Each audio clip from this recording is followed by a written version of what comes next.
Hello viewers, I am Dr. Farah. I will be posting videos regarding medical sciences. So आज हम lecture 2 start करने वाले हैं। Bacterial classification के बाद जनरल बैक्टीरियोलॉजी में अगर आपको कोई नई चीज़ सीखनी है तो वो 3 इम्पॉर्टेंट चीज़ें हैं। उसमें एक स्पेक्ट्रम ऑफ डिजीज़ेस है। स्पेक्ट्रम ऑफ डिजीज़ेस से मुराद यानी कोई बैक्टीरिया ह्यूमन बॉडी में एंटर होने के बाद कौन कौन सी बीमारियां प्रोड्यूस कर सकता है। ये क्वेश्चन बड़े कॉमन होते हैं। Which of the following bacteria produces meningitis, which of the following bacteria produces gastroenteritis और which of the following bacteria do not produces pneumonia. तो आपने जब बैक्टीरियल क्लासिफिकेशन पढ़ी थी उसमें काफ़ी बैक्टीरिया ऐसे हैं जो नमूनिया करते हैं, काफ़ी बैक्टीरिया गैस्ट्रोएंटेराइटिस करते हैं, काफ़ी बैक्टीरिया मेनिंजाइटिस करते हैं, काफ़ी बैक्टीरिया एसटीआई करते हैं। तो हमने ये देखना है स्पेक्ट्रम ऑफ डिजीज़ेस में कि इनमें से कौन सा बैक्टीरिया ह्यूमन बॉडी में इंटर होने के बाद क्या क्या तबकारियाँ करने की एबिलिटी रखता है। ये जब हम डिस्कस करेंगे, आने वाला लेक्चर हमारा स्पेक्ट्रम ऑफ डिजीज़ेस पे होगा और उसमें हम देखेंगे 1 बाय 1 डिफरेंट बैक्टीरिया का स्पेक्ट्रम ऑफ डिजीज़ेस। इसके बाद दूसरी चीज़ जो इंतहाई इम्पॉर्टेंट है वो ये है कि आपके सामने एक बैक्टीरिया रखा जाएगा और आपसे पूछा जाएगा कि how to investigate this particular bacteria, कि बताए इन्वेस्टिगेशन ऑफ चॉइस माइकोप्लाज्मा के लिए क्या होगी, क्लेमाइडिया के लिए क्या होगी, इन्वेस्टिगेशन ऑफ चॉइस नीमोकोकल नमूनिया के लिए क्या होगी। तो ये क्वेश्चन बड़े कॉमन होते हैं एग्ज़ाम के पॉइंट ऑफ व्यू से। और अब जो तीसरी चीज़ आपने मास्टर करनी है वो ये है कि how to treat a particular bacteria और choose an antibiotic of choice for a particular bacteria और drug of choice for a particular bacteria. ये जब हम एंटीबायोटिक का लेक्चर पढ़ेंगे तो उसमें हम डिस्कस करेंगे कि एक ऑर्डर ऑफ प्रेफरेंस हम जनरेट करेंगे उस लेक्चर में, एंटीबायोटिक के लेक्चर में, कि डिफरेंट बैक्टीरिया के लिए, जैसे ग्राम पॉजिटिव ग्राम नेगेटिव के लिए कौन कौन सी एंटीबायोटिक बेस्ट रहेंगी, atypical bacteria, gram positive gram negative, इन सब के लिए कौन सी एंटीबायोटिक बेस्ट होंगी। उसके लिए हम उसमें एक ऑर्डर ऑफ प्रेफरेंस जनरेट करेंगे। सबसे पहले अब हम जब इन सारी डिस्कशन में जो एक काम हम चंद सेकंड के अंदर मास्टर कर सकते हैं वो ये है कि how to investigate a particular bacteria या investigation of choice for a particular bacteria. अच्छा, तो इन्वेस्टिगेशन के अकॉर्डिंग हम बैक्टीरिया को 2 ग्रुप्स में डिवाइड करते हैं। You can say bacteria can also be divided into typical and atypical bacteria. Atypical में आपके पास आ जाते हैं, एटिपिकल में आपके पास सबसे पहले वॉललेस बैक्टीरिया,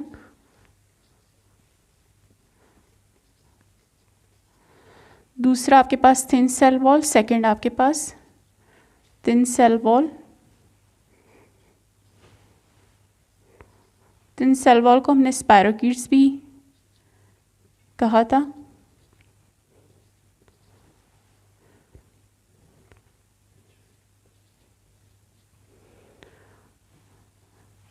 और इसमें आते हैं obligate intracellular.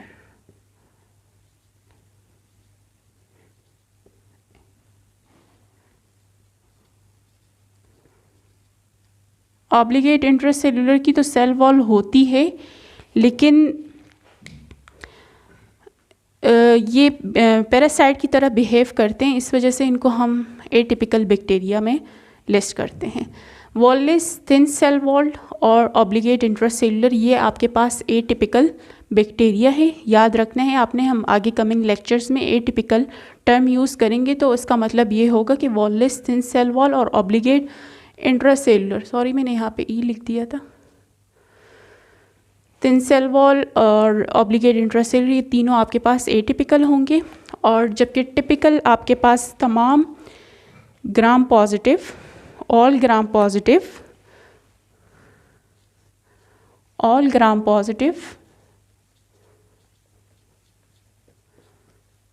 And gram negative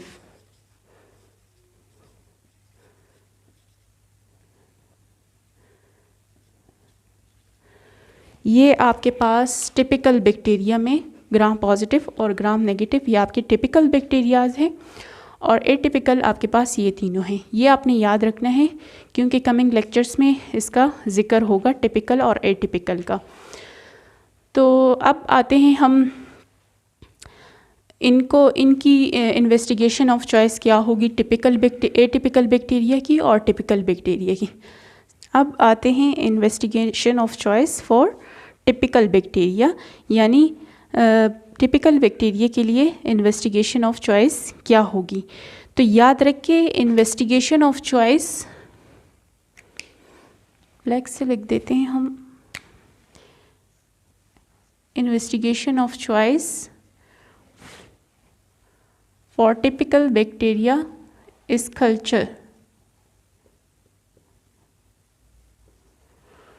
typical bacteria के लिए इन्वेस्टिगेशन ऑफ चॉइस कल्चर होगी। भाई कहाँ का कल्चर, जहाँ का इन्फेक्शन हो वहाँ का स्पेसिमेन लेके उसको हम कल्चर कर देते हैं। आपके पास क्वेश्चन होगा या आपसे क्वेश्चन पूछा जाएगा कि what is the investigation of choice for pneumococcal pneumonia. तो आप आंसर दोगे कि स्पूटम कल्चर करा लो, आंसर आप दोगे स्पूटम कल्चर करा लो।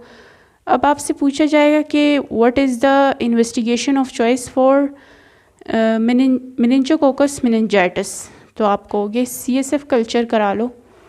इस तरह आपसे पूछा जाएगा कि what is the investigation of choice for E coli UTI, तो आप कहोगे कि यूरिन कल्चर करा लो।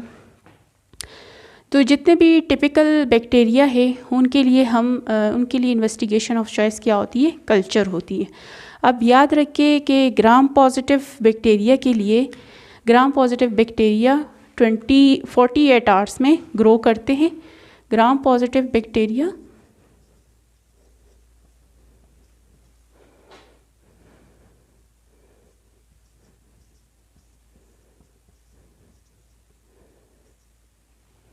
कल्चर इन 48 आवर, यानी आज आप कल्चर भिजवाओगे तो आपको रिपोर्ट 3 दिन बाद मिलेगी। ये अपनी ग्रोथ 48 आवर्स में अपनी ग्रोथ देते हैं। और जबकि ग्राम नेगेटिव बैक्टीरिया है, gram negative bacteria in 72 hour, gram negative bacteria की ग्रोथ होती है 72 आवर्स में, यानी आप कल्चर भिजवाओगे तो 72 आवर्स में आपको रिपोर्ट मिलेगी। बहरहाल एग्ज़ाम में क्वेश्चन कुछ इस तरह लिखा हुआ आता है, कंप्लीट इन्वेस्टिगेशन ऑफ चॉइस आपसे मांगते हैं, आपसे पूछते हैं वो कि for example investigation of choice for pneumococcal pneumonia, तो आपने क्या करना है, कंप्लीट इन्वेस्टिगेशन ऑफ ऐसे लिखना है आपने कि पहले आप क्या करोगे, कल्चर करोगे, मतलब स्पूटम कल्चर करो। नमूनिया है तो आप स्पूटम कल्चर करोगे, फिर उसके बाद पहले आप स्पूटम कल्चर करोगे। अगर क्वेश्चन ऐसे आ जाए आपके पास कि what is the investigation of choice for pneumococcal pneumonia, तो आपने मतलब पहले आप स्पूटम कल्चर करोगे,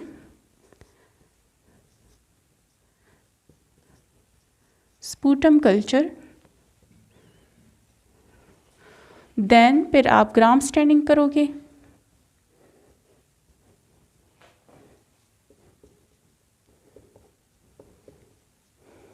और फिर थर्ड पे आप क्या करोगे, सेंसिटिविटी।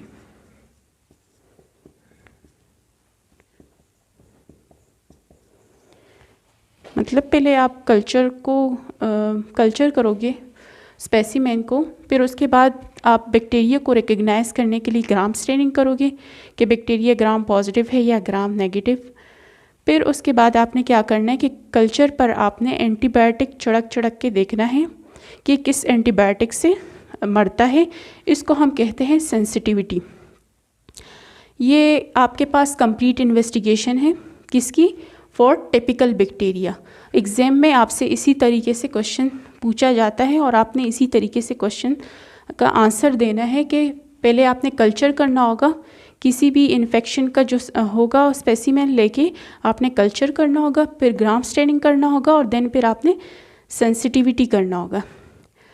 अब आते हैं एटिपिकल बैक्टीरिया के लिए इन्वेस्टिगेशन ऑफ चॉइस क्या होगी। तो याद रखिए एटिपिकल बैक्टीरिया के लिए इन्वेस्टिगेशन ऑफ चॉइस है, एटिपिकल बैक्टीरिया के लिए investigation of choice serology.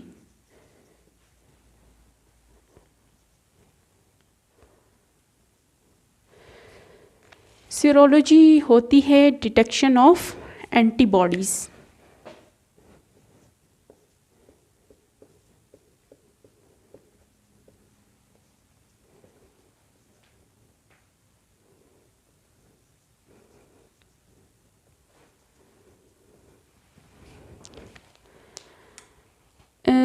Serology हम क्यों करते हैं, क्योंकि एटिपिकल बैक्टीरिया तो किसी ख़ास मीडियम के अंदर ग्रो नहीं करता। अगर ग्रो करता है तो ग्रोथ अच्छी खासी स्लो होती है, तो इसी वजह से हम एटिपिकल बैक्टीरिया के लिए सीरोलॉजी का सहारा लेते हैं। अब एटिपिकल में अगर आपके पास एटिपिकल बैक्टीरिया के लिए अगर आपसे क्वेश्चन पूछा जाए कि what is the investigation of choice for mycoplasma pneumonia, तो आपने आंसर यही देना होगा कि I will detect anti mycoplasma antibodies. या आपसे पूछा जाए कि what is the investigation of choice for chlamydia, तो आपने यही आंसर देना होगा कि I will detect anti chlamydia antibodies. इन तमाम एटिपिकल में आपके पास जो पॉपुलर है वो है ट्रेपोनीमा पैलिडम। ट्रेपोनीमा पैलिडम जो डिज़ीज़ करता है one of the oldest known disease which is syphilis. हमने आपको बैक्टीरियल क्लासिफिकेशन में भी पढ़ा था कि treponema pallidum sexually transmitted disease produce करता है जिसे सिफिलिस कहा जाता है। और सिफिलिस जब आप स्टडी करते हो तो उसकी इन्वेस्टिगेशन में आप एक टर्म लिखी हुई आपको नज़र आती हैं विच इज़ VDRL। ये टर्म लिखी हुई आपको नज़र आती है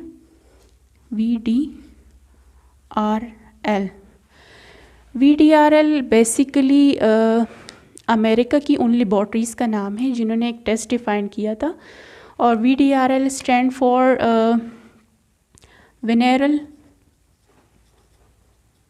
डिजीज़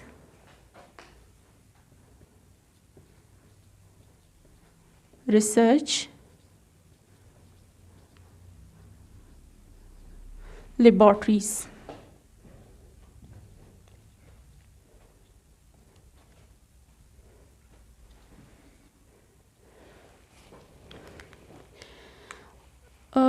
वेनेरल डिजीज़ होती है सेक्सुअली ट्रांसमिटेड डिजीज़। जब आप VDRL को मज़ीद डिटेल से पढ़ते हो तो VDRL के अंदर आप चेक करते हो एंटी ट्रेपोनीमा एंटीबॉडीज़। और VDRL बेसिकली है सीरोलॉजी, और सीरोलॉजी के नाम डिफरेंट जगहों पर डिफरेंट होते हैं। कहीं आपको बोल देंगे कि सिफिलिस में VDRL करा लो, कहीं आपको बोल देंगे कि रिकेट्सिया के साथ वीलफ्लेक्स टेस्ट करा लो, कहीं आपको बोल देंगे कि एलाइज़ा से चेक करा लो एंटीबॉडीज़। लेकिन करनी आपने हर जगह सीरोलॉजी ही करनी होती है। एटिपिकल बैक्टीरिया के लिए आपने हर जगह सीरोलॉजी ही करनी होती है। इंशाल्लाह हम नेक्स्ट जो हमारा आने वाले लेक्चर होगा उसमें हम स्पेक्ट्रम ऑफ डिज़ीज़ को डिस्कस करेंगे, different one by one different bacteria का इस पर हम डिस्कशन करेंगे। तो आज का लेक्चर हम यहीं तक रखते हैं।